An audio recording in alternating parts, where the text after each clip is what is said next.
Hello friends, ये प्रश्न जो है आपके जो वनडे एग्जाम में प्रश्न पूछे जाते हैं उसमें ये कई कंसेप्टों को क्लियर करेगा। ठीक है, तो पहला ऑप्शन आप देख सकते हैं, दिया हुआ है कि भारत विश्व का पांचवा बड़ा देश है।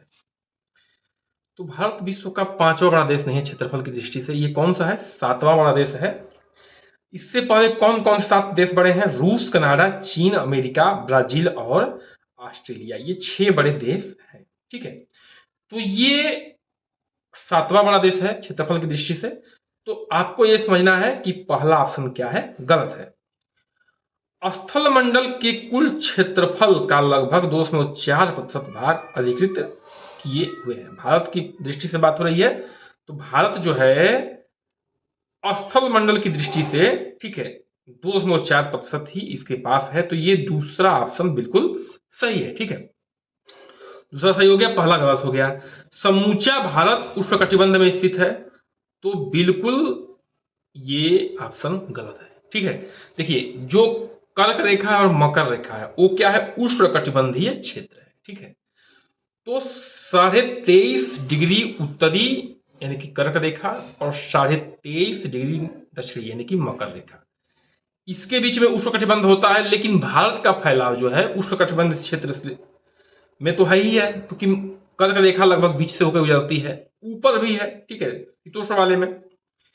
तो ये ऑप्शन क्या है? तीसरा गलत है। ये ध्यान रखिएगा, चित्र में आपको सब कुछ दिख रहा होगा। ठीक है, कर्क रेखा जो है गुजरती है भारत के लगभग बीच से 8 राज्यों से होकर ये गुजरती है।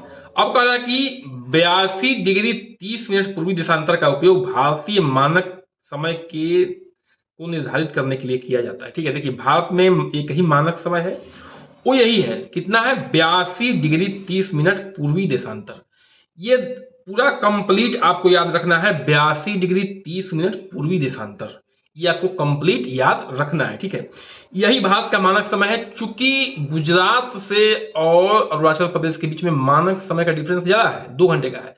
अगर इसको बीचों बीच ले लेते हैं हम लोग, ठीक है, तो 1 घंटे का अंतर आता है। अच्छा, ये मानक समय जो है 5 राज्यों से होकर गुजरता है, उत्तर प्रदेश, मध्य प्रदेश, छत्तीसगढ़, उड़ीसा और आंध्र प्रदेश। याद रखना है, उत्तर प्रदेश, मध्य प्रदेश, छत्तीसगढ़, उड़ीसा और आंध्र प्रदेश। तो इसमें जो है आपके 2 ऑप्शन सही हैं।